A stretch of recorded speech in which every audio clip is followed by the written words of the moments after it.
Yan, magandang hapon mga paps. Bali, nandito ako ngayon sa harap ng Binangonan Elementary School. Ito. Dito ako nag-elementary dito sa Binangonan at may naispatan na naman tayo na 2-stroke. Ito, dala ko ulit yung Brutus ko. At yan, may nakita tayo dito sa gilid. Anong model to? Ayan, ito yung palakol. Pagkakaalam ko, lumabas no ng 2002. Ayan, yung ganyan yung model ng palakol, yung medyo pa ganun. At base sa ano ni Pops, nakapangkulong-kulong to. Tingnan nyo naman, hanggang ngayon namamayagpag pa rin, no?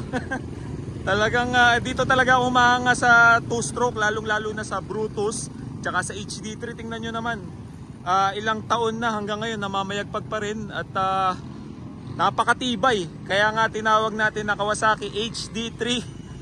Ito yung heavy duty 3. Ayan. Tingnan nyo naman, oh. At may reserba pang habulin yata yung gamit ni Pops. Ayan, oh, habulin. Kaya yun, shoutout kay Pops. Ayan, napakaganda nung tricycle ni Pops. Talagang napakatibay. At dito may nakita ulit ako na Kawasaki HD3 din to, eh. Silipin ko nga. Ulit lang. Silipin din natin. Tawid tayo. Yan, iniwan ko muna doon si Brutus ko. Nandun. Sa harap naman yun ng school namin. At ito, may nakita din ako sa banda rito. Bali, dito nga pala yung toda namin ng layunan. Dito yung office namin. Ayan.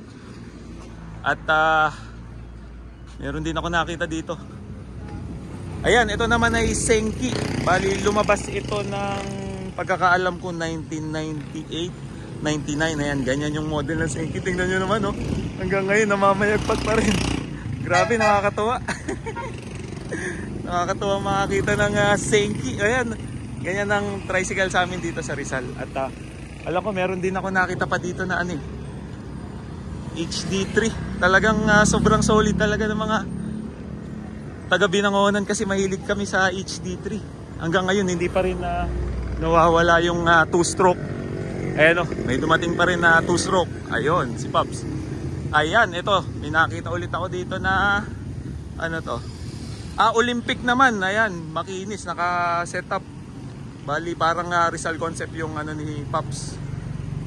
Yung setup, ayan, oh, naka-stainless na rin, may short bed. At ayun, napakaganda.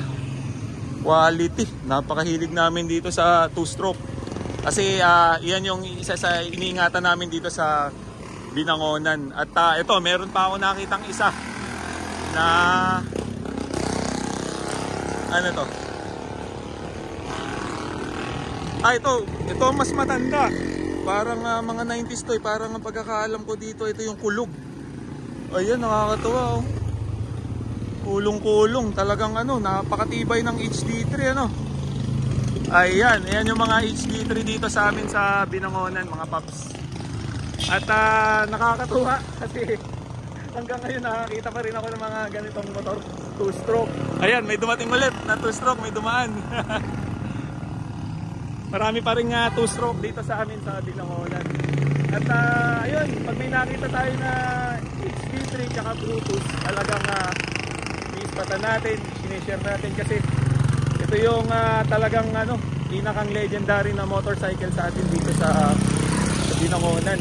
Tapos hindi lang dito sa Binangonan, sa parteng Rizal, lalong-lalo na dito sa buong mundo kasi ito yung pinakang sa atin, nag-serbisyo sa bayan. Simula nung umpisa, natatandaan ko nung bata pa ako, pag nakakita talaga ako ng HD3, nakakarinig, talagang napapalingon ako. Kaya ayun, balik muna tayo dito. Naispatan ko lang kasi nakakamiss din, dito ako nag-aaral ng elementary. At ayan, ito, palaro-laro lang ako dyan dati, dito sa lugar na to.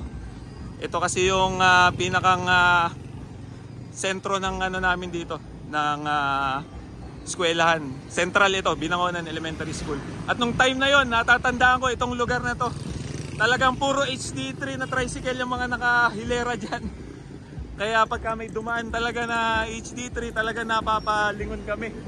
Ayun na si Pops, parang naka HD3 din. Kaya nakakatuwa dahil meron pa rin kahit papano na gumagamit ng HD3. Lalong-lalo na yung mga two-stroke. Ayan. Kaya maraming salamat mga paps. At yun, sa mga sumusubaybay sa atin sa two-stroke, lalong-lalo na sa HD3 tsaka sa Brutus. Ayan. Maraming salamat po at ingat sa ating lahat mga ka-two-stroke, and God bless. Thank you.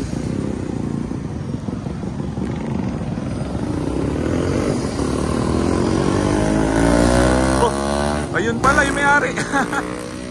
Ganda. Ganda pa ng tunog.